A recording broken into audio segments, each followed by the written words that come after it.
Look, we're going to catch up a yarn with the ADA Vice President of the Australian Indigenous Doctors Association, and that's Brother Shannon Springer on the line. Shannon, very good morning. How are you? Yeah, good, Trev. Thanks for having me on. No, thank you very much for coming to the program. Look, a very important discussion. Indigenous doctors call for public protest to be postponed. Just enlighten us in regarding ADA and how they stand and how they see the situation as in First Nation people and our march and our voices for black deaths in custody, please, Shannon. Yeah, well, I think in the last few weeks, it's been a really difficult time for a lot of Aboriginal and Torres Strait Islander people and communities in terms of wanting to be out there and supporting our brothers and sisters who have been affected and continue to be affected by the ongoing racism in our communities. And I think it's really important for the wider community to understand the desperation that our people are in, Yes. When we look at some of the drivers of what makes our people and family need to march in a 1 in 100-year pandemic. Sure. And, it's one of desperation. Sure. And that hasn't gone away. So, look, I fully endorse and I fully support the need to get traction and to abolish systematic racism for our people. We only need to look in Australia. I know you mentioned this started in the US, but we've been fighting this for a very long time in Australia as well. Exactly. And since the 5th of June last month, we've had 3 more black deaths in custody in WA. So that in itself is a pandemic of black people being in custody and dying while in custody. That's a pandemic. That has been going on for some time, and when we're not seeing enough action about this. Over 29 years ago, we had a Royal Commission into Aboriginal deaths in custody with 330 plus recommendations out of that.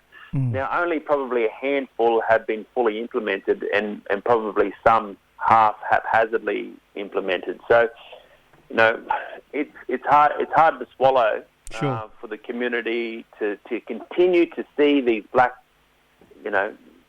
saying Black Lives Matter when we're not seeing a reciprocal commitment. Look, it is what it is regarding time. Timing is everything in life. And sad fact that George Floyd has passed because of this. When you look at our brothers and sisters, 437 deaths, and then there's a pandemic here in regard to COVID-19. But it's raised its ugly head in regarding the fight that we've had at the table before COVID-19. And if it shines a light on just to grab the attention of non-Indigenous Australian or non-Indigenous people of the world or governments of the world that something needs to be done here, then, like I said, it is what it is, yes? Yeah, absolutely. And look, we've had to defend ourselves as an organisation by not supporting people gathering together Sure. In large groups around this protest. And I just really want to make clear to the listeners out there that this doesn't imply that we don't support the need for action for our people, because Sure. that would be the wrong messaging. As a leading Indigenous doctor association, it's our responsibility to actually look at what's happening for all Aboriginal and Torres Strait Islander communities. And whilst I definitely sympathise and acknowledge the hurt that people are suffering and demand change, the unpredictability and the nature of COVID that can have on our communities can be absolutely devastating. And we put media out around that before, and some of our very remote communities have been locked down where they haven't been able to get food. Exactly. So it's a very, very complex issue, and it's not a one-size-fits-all approach. So Exactly. our organisation, we acknowledge that we need to live to fight another day. Exactly. And if COVID gets into our communities, we've got lots of vulnerable people, lots of elders that can be potentially affected by this. So it's a complex issue. It's not straightforward. I fully support those people that wanted to march and they felt the need to march. That's completely understandable. Well, that march, you would say, and agree, there, my brother Shannon, is it's a bit of it's a tablet, it's a medicine for our people in regarding our fights, and it's good for our spirits, you know what I mean? Like I said, it's a tool we use, don't we? Yeah, and we've always used it. Protest has had a really strong, prominent mechanism for social change for our people. We can produce all the evidence, we can produce the deadliest research and all those sorts of things, but often those things fall on deaf ears. Exactly. And people have to resort to taking to the streets again. Sure.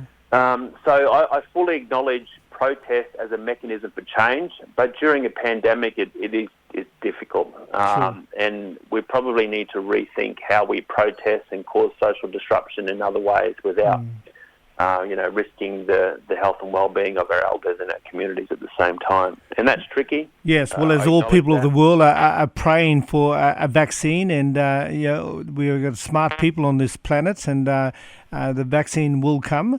Until that time, we just need to live by the rules that are in place. That is the vaccine as such, social distancing and washing hands and what have you, and staying at home.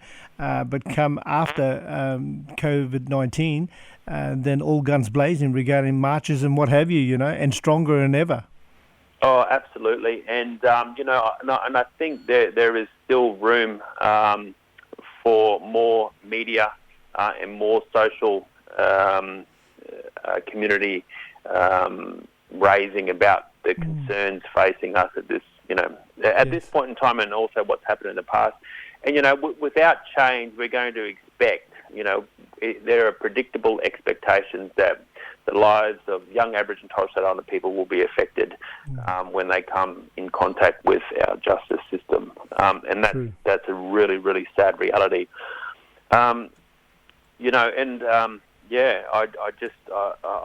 We find ourselves in complex times, but our people are intelligent, our people are clever, resilient.